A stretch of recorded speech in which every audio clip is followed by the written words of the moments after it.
Nous sommes déjà en direct avec Jacques Kosowski, qui est le maire de Courbevoie. Je le remercie d'être avec nous. Bonjour monsieur le maire, vous êtes au conseil municipal depuis 1983 de Courbevoie.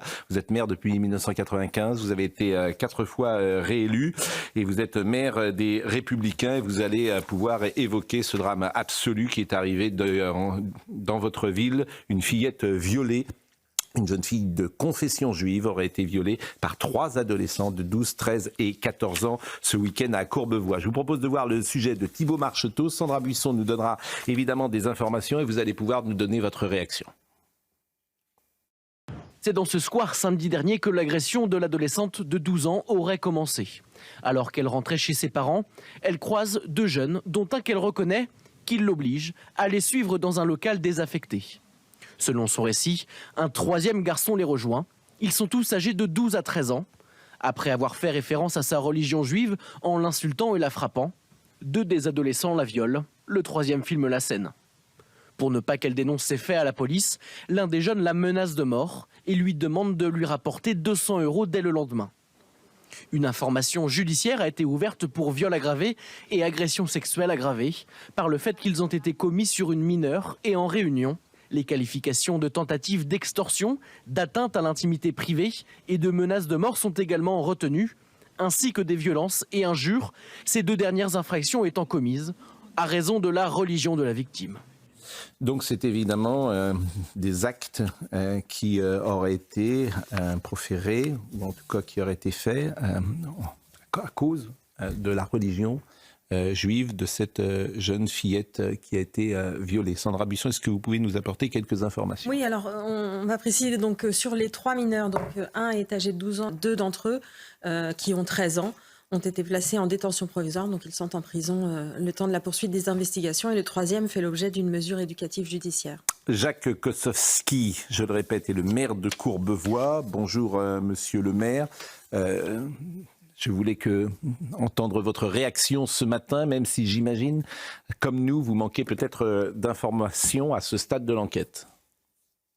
Oui, c'est vrai, d'abord bonjour, je manque d'informations, mais vraiment ma première pensée va à cette jeune fille de 12 ans. Cette jeune fille de 12 ans qui a subi cet acte odieux, pour pas dire, disons ce crime, elle ne pourra jamais l'oublier. C'est ça la difficulté, c'est elle que je pense. Quel que soit son âge, tous les psychologues qu'elle pourra pouvoir, ça ne pourra pas être oublié. Et ça, dans ma commune, j'ai été très surpris que cela se fasse.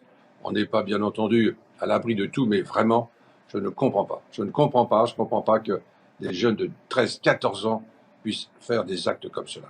L'antisémitisme, faut dire que, très honnêtement, quand on voit cette campagne aussi, en même temps, je suis désolé de le dire, mais aux européennes, ça n'arrange pas les choses. Mais ce n'est pas une raison, pas une excuse. Je pense vraiment à cette jeune fille. Je pense aussi à ses parents. Si ses parents ont besoin, et je vais les contacter, qu'ils viennent me voir. Mais vraiment, on ne peut pas accepter ça. C'est intolérable. Intolérable aujourd'hui dans le contexte actuel et dans nos villes. Et c'est vrai que c'est au maire aussi de faire le maximum. Je vais me renseigner, savoir plus, qu'est-ce que je peux apporter de plus à ces personnes-là, et surtout, que cela ne se refasse pas. C'est ce que j'allais vous dire. Est-ce que vous avez pris contact avec cette famille? Est-ce que vous connaissez cette famille? Et est-ce que vous connaissez évidemment la réaction de la communauté juive dans votre ville de Courbevoie? Alors je me suis rapproché, disons, du président de la communauté juive, qui ne connaît pas cette famille, qui m'a dit qu'il faisait une enquête et qu'il me donnerait bientôt des renseignements pour que je puisse rencontrer cette personne. Voilà.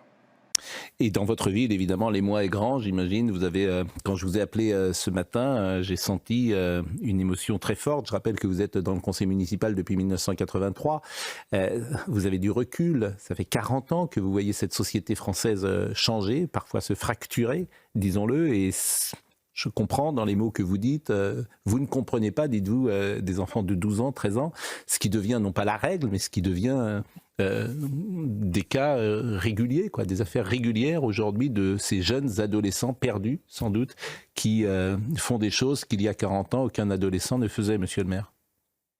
Vous savez, quand j'ai appris ça hier soir, je vous dis très sincèrement, la nuit est difficile. Parce que vous avez votre mère, vous êtes aussi un papa. Vous n'êtes pas que mère. Et donc, vous pouvez penser que vous avez des enfants, vous avez des petits-enfants, et tout ça, ça peut arriver. Et donc, vous vous dites, qu'est-ce que le peut faire pour que justement ça n'arrive plus? Alors, peut-être aussi rencontrer des communautés, on faisait des communautés, quelles qu'elles soient, de sensibilité, disons, religieuse, pour voir comment on peut pallier à ça. Je ne sais pas d'ailleurs d'où viennent ces enfants. C'est voyous plutôt, c'est pas des enfants. Des voyous, je ne sais pas d'où ils viennent. S'ils sont courbevoisiens ou pas, mais ça ne change rien. Mais déjà, on essaie, chaque maire doit travailler dans sa communauté pour pouvoir faire quelque chose. Je ne vous aurais pas posé la question si vous-même n'aviez pas abordé l'aspect politique, mais vous avez dit, après la campagne qui a existé ces derniers temps, et notamment une campagne d'antisémitisme qui est menée, disons-le, par l'extrême gauche, est-ce que ça vous fait réfléchir au vote que vous aurez ces prochains jours, le 30 juin et le 7 juillet ? Écoutez, quand on regarde très honnêtement les européennes, on l'a bien vu, je ne suis pas un analyste politique, vous êtes beaucoup mieux que moi, mais on a vu ces campagnes européennes qui sont sur la Palestine et disons Israël de l'autre côté. C'est pas la France. La France, qu'est-ce qu'on peut faire pour notre pays? Et évidemment, tout ceci fait que pour des esprits faibles, comme des enfants qui ont 13 ou 14 ans, ils peuvent penser aller d'un côté ou de l'autre. Mais vous vous rendez compte qu'à 13 ans, 14 ans, on est antisémite. Non mais c'est invraisemblable. Et vous disiez tout à l'heure, tout à fait raison, il y a 30 ou 40 ans, jamais on n'aurait pensé à ça. Non, mais même si on a connu la guerre, mais c'était autre chose. Mais jamais on n'aurait pu connaître ça. Non, mais j'entends bien, mais vous-même avez évoqué cette campagne-là. Il y a une question qui va se poser pour les gens des Républicains, et M. Raffarin, hier, cette question lui a été posée, c'est que très clairement, et ça c'est le choix de chacun, bien évidemment, dans un deuxième tour, dans un duel, vous-même, monsieur le maire, entre un candidat du Rassemblement national et un candidat du Front populaire affilié à donc la France insoumise, quel est votre choix ? Écoutez, je ne donnerai pas mon choix, d'abord parce que je suis président des maires du département, je ne souhaite pas donner mon choix, parce que je dois avoir le droit de réserve, c'est à moi de voir, et j'espère que dans ma commune, je n'aurai pas à choisir. Évidemment, certains diront qu'il s'agit d'un fait divers, parmi tant d'autres. Sauf que là, on voit deux éléments dans cette histoire. On voit l'élément violent, une jeunesse hyper violente, issue de quartiers, bien entendu, majoritairement issus de l'immigration, il ne faut pas s'en douter. Il ne s'agit pas de jeunes scouts catholiques qui ont violé cette jeune fille et qui ont tenu des propos antisémites. Par contre, on n'a aucune indication sur l'origine, le nom, etc., évidemment. Et puis, d'autre part, on a aussi le côté antisémite, c'est-à-dire l'antisémitisme dans ces communautés qui sont fatalement musulmanes, puisque c'est dans les rangs des islamistes et des musulmans qu'il y a beaucoup d'antisémites. Là, je pense que je ne vais pas faire une grosse révélation. Mais je vais aller plus loin. Oui, ce genre de faits divers, parce qu'on appelle ça des faits divers, ce genre de massacre qui est terrifiant, eh bien, il a lieu. Pourquoi ? Qu'est-ce qui fait qu'on en est arrivé là ? Parce que ce n'est pas la première fois qu'une jeune fille se fait violer. Il y a eu des tournantes avant ça dans les caves des cités. On connaît ce phénomène de tournante et on connaît cette sexualité débridée chez des jeunes garçons. Eh bien, et on sait où elle se situe et pourquoi elle a lieu. Donc, tout cela, on le sait. Le diagnostic est déjà fait. Mais on n'ose pas. On n'ose pas s'attaquer aux coupables. Et les coupables, vous allez les découvrir parce c'est l'arroseur arrosé en quelque sorte. Parce que, d'une certaine manière, l'élite de la communauté juive a favorisé, et c'est un faible mot de le dire, favorisé, elle a plus qu'en favorisé, elle a encouragé l'immigration dans notre pays, l'immigration musulmane. Et elle a fait passer ceux qui étaient contre cette immigration pour de sales fachos, comme on voit aujourd'hui, pour de sales antisémites et pour des gens d'extrême droite. Voilà. Donc ces gens qui, à une certaine époque, ont stigmatisé ceux qui s'opposaient à l'immigration massive en leur mettant une étiquette d'extrême droite, de facho, de tout ce que vous voulez, ils récupèrent aujourd'hui les fruits de leurs propres actions, de leurs propres actes, de leur propre propagande. Et vous allez voir ce qui suit, vous avez Soros qui active énormément dans les sociétés occidentales, qui cherche vraiment la fin du christianisme et de la société chrétienne occidentale européenne. Ça, c'est pas du tout un secret pour personne. Vous avez Vincent Peillon qui a été ministre de l'Éducation nationale sous Mitterrand, si je me souviens bien, qui lui voulait détruire les chrétiens aussi, juifs, hein. Donc ils voulaient détruire les chrétiens, au profit, bien entendu, d'une population mixte et riche. Hein. Il fallait accepter des petits anges. Hein. On voit que les petits anges, ils sont gentils, les petits anges, hein, en ce moment. Ils sont vachement bien. Et puis, vous avez toute cette clique, vous allez voir, j'ai fait une vidéo, vous allez voir toute cette clique de l'élite juive qui vraiment, vraiment voulait que les musulmans arrivent en France. Sauf qu'aujourd'hui, ils sont la cible de certains de ces mêmes musulmans. Parce que pour qu'un gamin de 12 ans ait des propos antisémites, ça veut dire qu'il baigne dans un bain familial, et ils étaient 3, donc tous dans des bains familiaux, où il doit y avoir sacrément de l'antisémitisme. Moi, j'ai travaillé avec les musulmans, j'ai travaillé avec des jeunes maghrébins, et je sais très bien qu'ils ne portent pas tellement les juifs dans leur cœur. Hein. C'est le moins qu'on puisse dire. Mais ça, c'est pas une découverte, ça, c'est il y a 20 ans que je savais ça. J'étais dedans, donc je voyais bien, j'entendais bien les propos. Donc aujourd'hui, on fait semblant de découvrir le poteau rose, mais ça fait longtemps qu'il existe. Alors nous, tous, à droite, on le sait, tout ça. Et on en est conscient. C'est pour ça que je dis qu'actuellement, il n'y a même pas hésité pour le vote. Il n'y a même pas hésité. Les Juifs, ils ont compris. Les Juifs de base, ils ont compris. Ils votent tous Rassemblement National. Bah oui, parce qu'ils ont les jetons maintenant. Ils s'aperçoivent que leurs élites les ont trahis. Ils le savent. Les Fabius et compagnie, Anne Sinclair, toute cette bourgeoisie juive, elle a œuvré, non pas dans l'intérêt de leurs propres congénères, des gens qui étaient de la même confession religieuse qu'eux, mais ils ont œuvré pour une autre catégorie de personnes, des mondialistes, et le pauvre juif de base, lui, il trinque là-dedans. J'espère qu'il a identifié, j'espère qu'ils ont compris, parce que avec ce que je vais vous faire voir, ça confirme ce que je dis. Donc, il faut voter, effectivement, pour que ce genre d'incident soit puni extrêmement sérieusement, gravement, qu'on puisse avoir une répression vis-à-vis de ce type d'acte, qu'il soit d'ailleurs anti-chrétien, anti-juif, anti ce que vous voulez, même anti-musulman. Il n'y a aucune raison de favoriser cette haine contre quelqu'un qui appartient à une religion, mais il faut que tout le monde soit conscient qu'on doit se respecter et qu'on ne doit pas viser quelqu'un, évidemment, pour sa religion. Ça, c'est la base de la vie, d'une vie civilisée, si vous voulez. Donc là, on est dans un cataclysme alimenté par une extrême gauche qui, elle, joue et surfe et alimente ce genre de... Comme une élite de gauche juive qui, elle, en autre temps, a favorisé ça. Les Julien Drey, tout ça, sont en train de se reconvertir. Vous allez voir qu'on va entendre Julien Drey qui va bientôt voter Rassemblement National. C'est surréaliste qu'on est en train de vivre en ce moment. Donc il est temps que les gens qui sont dans le camp de la droite, au lieu de se tripatouiller, de se masturber intellectuellement ou de se regarder le nombril, se mobilisent pour justement éviter le pire.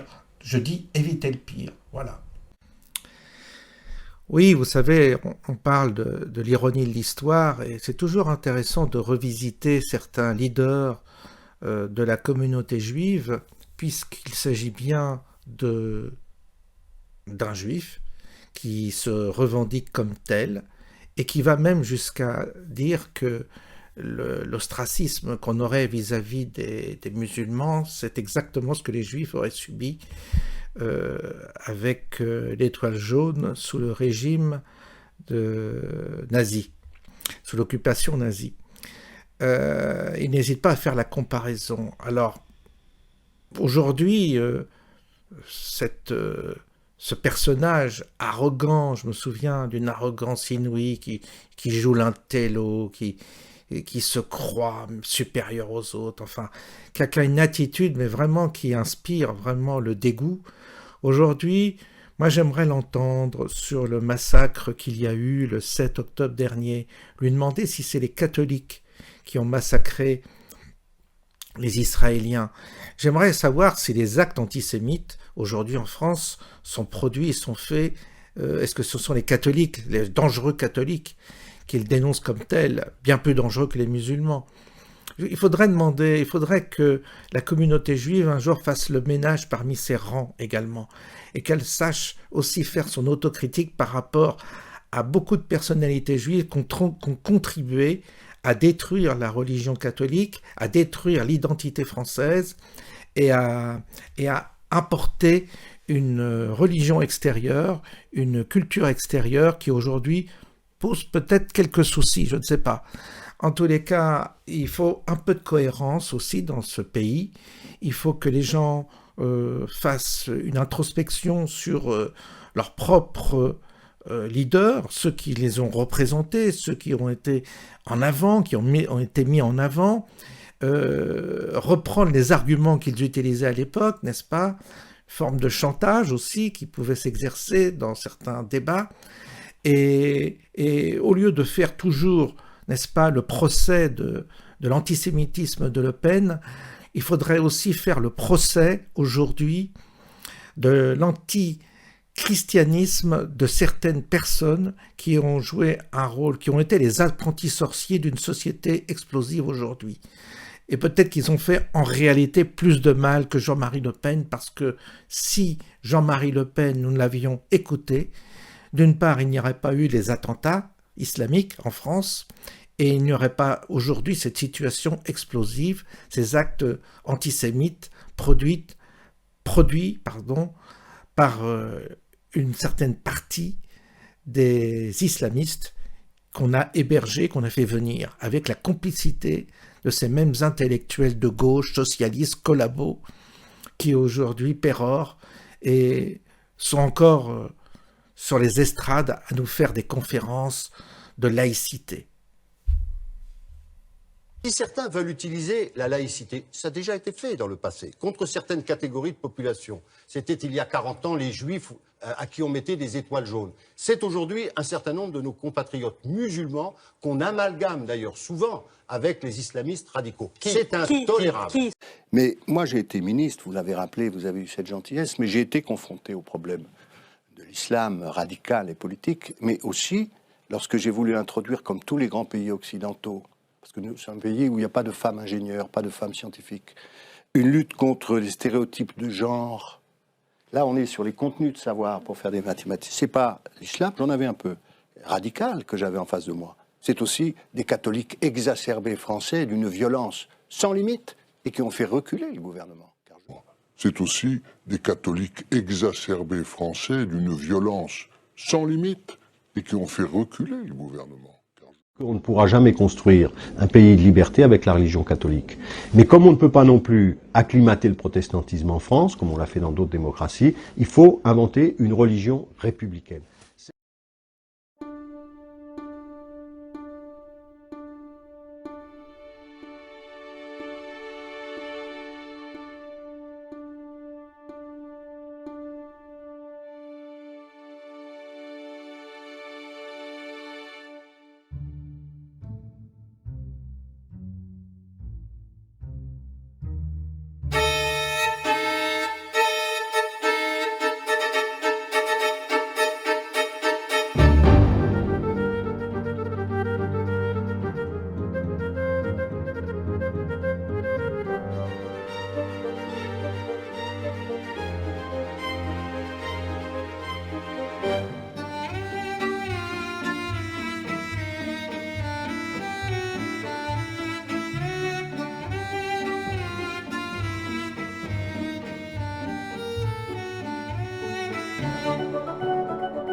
Il m'a dit,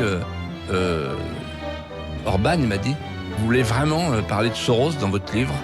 Je dis oui. Il dit, vous savez, c'est pas prudent. Il est très puissant. Il est très puissant. Il y a des centaines d'ONG qui travaillent pour la société liquide. C'est-à-dire une société sans les filiations, sans les nations, sans les États. Soros. Open Borders. Voilà. Open Society. Voilà, Open Society. Et donc ce Soros, en fait, il claque du doigt et Juncker se met à genoux devant lui. Macron se met à genoux devant lui. Tout le monde se met à genoux devant Soros. Que les auditeurs retiennent bien ce nom. C'est le nouveau patron. C'est the big boss de l'Europe. Et ce gars-là, c'est quoi? C'est un spéculateur qui se fait prendre pour un bienfaiteur. Vraiment, cet homme me dégoûte. Écoutez, c'est intéressant de parler de Soros. On sait très très bien qu'il a financé des femelles au Black Bloc, enfin beaucoup de monde, ça c'est clair. Attendez, il finance des députés européens. Il y a un rapport qui dit qu'il finance. Il y a 200 députés européens qui sont dans la main de Soros. Vous vous rendez compte? Vous vous rendez compte jusqu'où va l'argent? 200. Oui. C'est beaucoup, Et ces gens qui nous... 200, oui. Et vous savez, c'est tous ces gens de Bruxelles, là, ou qui se couchent devant Bruxelles, devant une espèce de mastodonte informe, cette grande larve, voilà, qui nous commande tous les jours. Tous ces gens, ils sont dans la main de Soros. Oui, moi, un jour, j'ai mené un combat sur les abeilles contre le gaucho et le régent. Bon. Et puis, j'étais tout seul à ce moment-là. Et en face de moi, il y avait un ministre de l'Agriculture de Chirac, un gars de droite qui s'appelait Guémard. Et alors, il dit non, faut pas toucher à ça, etc. J'ai pas compris. Et quand je suis arrivé à Bruxelles, on me dit oh là là, on fait le vide sanitaire. Et maintenant, j'ai compris depuis quelques jours. En réalité, j'ai compris depuis que j'ai lu dans le Figaro que, Bayer est un des grands bailleurs de fonds. Un des grands bailleurs de fonds des partis politiques du parti européens. Mais comment les gens peuvent-ils encore rester chez eux, ne pas descendre dans la rue et crier « On n'en veut plus de cette Europe, on n'en veut plus ». L'Europe à la une, bonjour Dany Cohn-Bendit. Bonjour Maxime. Dany, aujourd'hui la Hongrie à la une avec un duel qui est en train de complètement dégénérer. Duel entre d'un côté Viktor Orban, le Premier ministre hongrois, et de l'autre George Soros, le milliardaire d'origine hongroise. Oui, il est né en 1930 en Hongrie, d'origine juive. Il a quitté après, dans les années 30, sa famille a quitté la Hongrie. Il s'est fait une fortune, il a spéculé avec de l'argent et il est le mécène de beaucoup d'initiatives d'ONG. Il défend la société ouverte.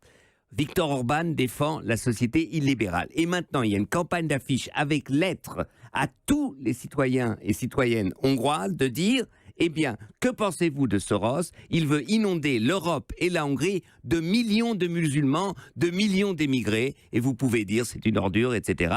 C'est vraiment invraisemblable et incroyable. Campagne lancée par Viktor Orban. Dany, là où c'est quand même étrange, c'est que Soros, au départ, c'est lui qui a payé les études de Viktor Orban. Et bien sûr, Orban a eu une bourse de Soros. Orban était un libéral au début. Moi, je l'ai connu à l'époque. Il avait les cheveux longs, il aimait le rock, etc. Et il a viré à un moment, devenu un nationaliste. Et donc aujourd'hui, on a les juifs qui restent, par exemple, en Hongrie, sont tétanisés. Ils disent, mais quand est-ce que ça va s'arrêter? Parce que c'est évident qu'aujourd'hui, l'extrême droite et une partie du parti d'Orban font de cette campagne une campagne antisémite. Justement, que fait l'opposition en Hongrie? C'est ça tout le problème. Elle est presque pas là. Il y a cette université qu'a créée Soros, qui est l'université de Budapest, qui est une des meilleures universités, et c'est un centre de libéralisme, mais la gauche et l'opposition hongroise est complètement tétanisée, et d'un autre côté, la seule vraie opposition, c'est l'extrême droite, c'est Jobbik. Donc la société hongroise aujourd'hui vit complètement vers la droite. Et puis vous avez aussi Gassama Mamadou. Ce héros français qui a sauvé un enfant qui risquait de tomber d'un balcon. Ou Lassana Bathily, celui qui a l'hypercacher, un Malien aussi musulman. Bon, donc arrêtons avec ces histoires et constatons alors cette beauté de cette France qui a réussi à intégrer que ces gens se sentent bien et ont fait la France. La France, du coup, qui est un pays à force de se forger, enfin, à coup de nos ancêtres les Gaulois, a fini par avoir peur de l'autre. C'est ça le principal risque? On est dans une société anxieuse et la peur suscite le rejet de l'autre. C'est ça tout le problème de la France d'aujourd'hui, de l'Allemagne d'aujourd'hui, des États-Unis d'aujourd'hui. La dégradation climatique, les crises, la guerre et tout ça font qu'on est avec raison anxieux, et que si on n'arrive pas à civiliser notre peur, eh bien, on devient raciste, antisémite, on rejette, et c'est pas nouveau, et qu'on me raconte pas que c'est les musulmans. Parce que moi, je vais vous dire, oui, c'est vrai. Il n'y a pas de processus de civilisation sans rencontre, contact, métissage culturel. Et pour un biologiste, par ailleurs, le métissage, qu'il soit culturel ou bien qu'il soit biologique, est un extraordinaire facteur de vigueur. Rien n'est revigorant autant que le métissage. Voilà, si tu veux venir. Il y a des petites filles d'une autre couleur que la tienne dans ta classe? Non. Ah bon, tout le monde est blanc. Il n'y a pas de jaune, pas de noir, pas de rouge. Non. Mais s'il y avait? Bah, peut-être ça serait mes copines, si ça serait des filles. Si tu devais un jour te marier avec Magis, c'est possible? Pas maintenant, quand il serait grand. Voilà, eh ben écoutez, c'est très bien. La peur du mélange, ce que j'appelle la mixophobie, vient du fait qu'on n'arrive pas à imaginer un jeu qui serait en évolution. À chaque fois que je me mélange avec quelqu'un, je prends des choses de lui, donc mon identité se transforme. Il y a vraiment mélange quand mon identité évolue et se transforme. Et le mot que j'ai envie de dire, c'est pas « deviens ce que tu es », le mot de Nietzsche, mais ce serait « joue ce que tu es ». Ne crois pas à ton identité fixe. En Brésil, ça ne marche pas. Brésil, société métissée, société de mélange, ça ne marche pas. On ne dit jamais à quelqu'un d'où tu es, quelles sont tes origines. On n'a pas besoin de ces marqueurs identitaires. Et c'est un jeu d'équilibre, c'est une danse. Le mélange nous invite à une danse avec l'autre, mais une danse qui nous transforme. C'est la danse de l'identité. Mais aujourd'hui, il faut que la nation, elle se considère plurielle. Le mot multiculturalisme ne m'intéresse pas. Qu'elle se considère plurielle, qu'elle puisse, elle est plurielle. S'il y a des Bretons, il y a des descendants d'immigrés. Je peux finir, monsieur. Finissez, Esther. La minorité n'est minorité que dans le regard des autres. Je ne suis pas d'accord avec ça. Vous permettez, je suis d'origine juive. Je suis hérissée par le fait qu'on me dit l'histoire du monde, les histoires connectées, c'est-à-dire le comparatisme historique, et la nécessité de mondialiser l'histoire. En France, nous avons une histoire enseignée, je parle de l'enseignement d'histoire, extrêmement nationale. Vous pensez que c'est ça qu'il faut continuer à faire, si j'ai bien compris. Nous vivons dans une société mondialisée et nous devons faire comprendre à nos enfants que l'histoire nationale fait partie du monde entier, avec tous ces immigrés et toute l'histoire de ces immigrés. Nous organisons avec Jean-Christophe Attias le pari du vivre ensemble, mais nous avons essayé de montrer tout ce métissage de la France, de cette France plurielle. Je suis le premier à avoir introduit la musique arabo-andalouse dans les spectacles de variété. Et c'est moi qui étais un petit peu le père de tous ceux qui font du rail à l'heure actuelle, puisque je leur ai ouvert la porte. Je ne dis pas que je suis un chanteur de rail, pas du tout. C'est pas moi le créateur du rail, ce sont eux. Chem Mami, Khaled, Faudel et tout cela. Et quand ils ont explosé avec le rail, c'est parce que je leur ai ouvert la porte en introduisant la musique arabo-andalouse dans un spectacle de variété. Malgré la séparation, malgré la coupure des racines, j'ai fédéré toutes les communautés. Et en tant que juif en plus.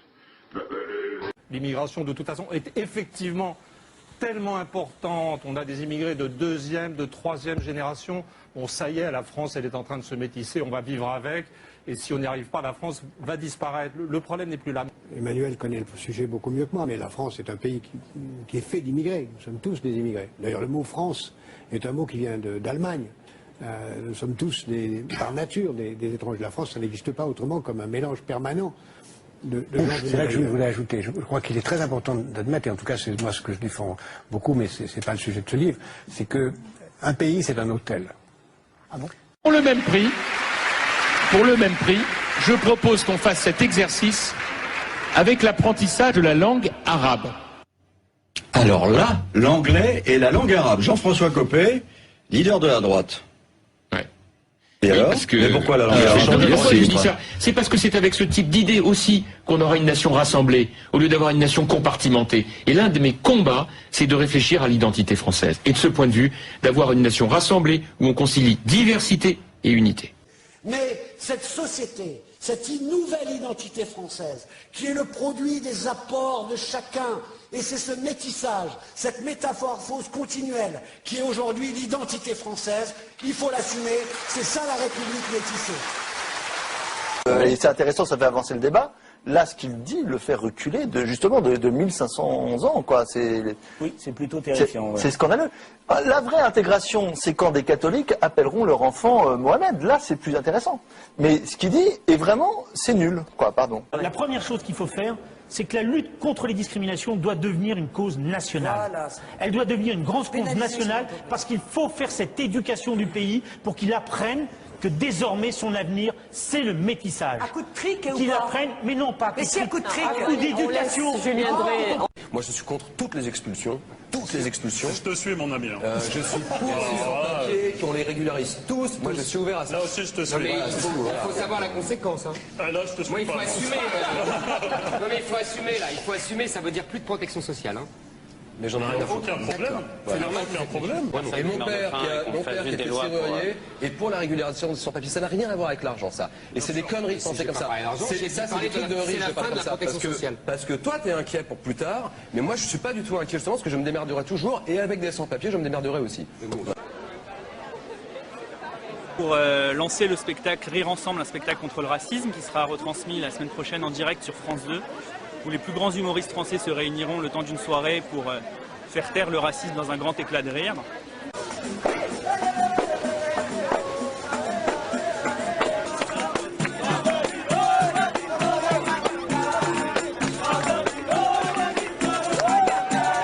Moi je dis, respectons nos patries, mais il y a une nouvelle patrie qui est terre-patrie, la terre est patrie, parce que nous sommes des enfants de cette terre et parce que nous avons un destin commun. Par rapport aux nations, ça veut dire quoi? Ça veut dire que, effectivement, nous sommes dans une époque où une nation ne peut pas avoir une souveraineté absolue sur tout. Il y a des problèmes communs à l'humanité qui doivent être... Je veux dire, il la font maintenant, tout le monde veut une loi, très bien. Mais les sans-papiers, au moins faites quelque chose, dites d'accord, on régularise aujourd'hui les sans-papiers en France et on fait une loi sur le voile intégral. Aussi bien les moments extraordinaires que nous donne l'immigration, parce que le métissage est quelque chose de très beau, de très chose qui fait avancer nos sociétés. Il y a trop de petits-enfants qui ne parlent pas bien français, le niveau de l'école baisse, donc les gens sont... Mais c'est la réalité. C'est la réalité. C'est la réalité. C'est pas un discours, c'est la réalité. C'est comme ça. Éric Zemmour, il faut apprendre le français. Bah oui, non. Les gens, mais ce que vous... Ça s'appelle un discours profondément raciste, ce que vous êtes en train de tenir. Les gens fuient la banlieue dès qu'il y a trop d'enfants d'immigrés, dès qu'il y a trop d'immigrés. C'est comme ça. C'est la réalité. Je dis pas que c'est bien, je dis pas que c'est mal, c'est la réalité. Et au fond, un métis, qu'est-ce que c'est? C'est quelqu'un qui n'est ni riche ni pauvre, qui n'est ni blanc ni noir, ou plutôt qui est les deux dans son propre corps. Si nos nouveaux immigrés deviennent antisémites, ça va poser un problème pour le vieux juif que je suis. C'est-à-dire qu'effectivement, avoir passé sa vie tout le temps à dire « Ah, c'est bien qu'il y ait des immigrés, c'est bien qu'il y ait ce mélange, c'est bien, on vit mieux là-dedans », mais qu'en même temps, si ça fait comme aux États-Unis... On construit toute une émission autour de la montée des intégrismes et des nationalismes. Et il s'avère qu'on n'a que des sujets qui tournent autour de ça, et je termine avec le programme de Le Pen, que j'ai étudié. C'est hallucinant. C'est-à-dire que ça se situe entre Vichy et l'apartheid en Afrique du Sud, à peu près. C'est hallucinant. Il y a un point, là, par exemple, protéger l'identité nationale, point 18, bannir le cosmopolitisme de l'éducation nationale. Il y a tout un petit machin, puis il se termine par « Il serait nécessaire, dans ce contexte, de réviser les manuels scolaires et d'en bannir les incessantes références cosmopolites. » Je voudrais bien savoir quelles sont-elles, ces références cosmopolites, pour M. Le Pen. D'origine juive, Georges Soros est né en Hongrie. Aujourd'hui, son argent et son statut lui donnent la liberté de dire ce qu'il pense, y compris à Nicolas Sarkozy. On ne peut pas traiter les Roms différemment des autres. Cela doit cesser. L'attitude des Européens à l'égard des Roms doit changer. Mais il s'est surtout rendu célèbre en spéculant contre des devises. En 92, il déstabilise toute l'économie anglaise en lançant un raid contre la livre sterling. En une seule nuit, il empoche plus d'1 milliard de dollars. Quel est l'objectif? Ça va faire parler, mais l'objectif, c'est relever le défi du métissage. Nous devons changer, alors nous allons changer. On va changer partout en même temps, dans l'entreprise, dans les administrations, à l'éducation, dans les partis politiques. Et on va se mettre des obligations de résultat. Alors d'abord, je suis pour décrédibiliser un peu l'idée de nation. Alors ça, franchement, je trouve que cette idée a fait tant de mal. Fait que si on peut en effet réduire un peu le caquet aux coqs gaulois et aux coqs nationaux en général, ça me paraît être assez salubre. Ça, c'est la première chose. Cette affaire d'identité nationale, c'est une honte.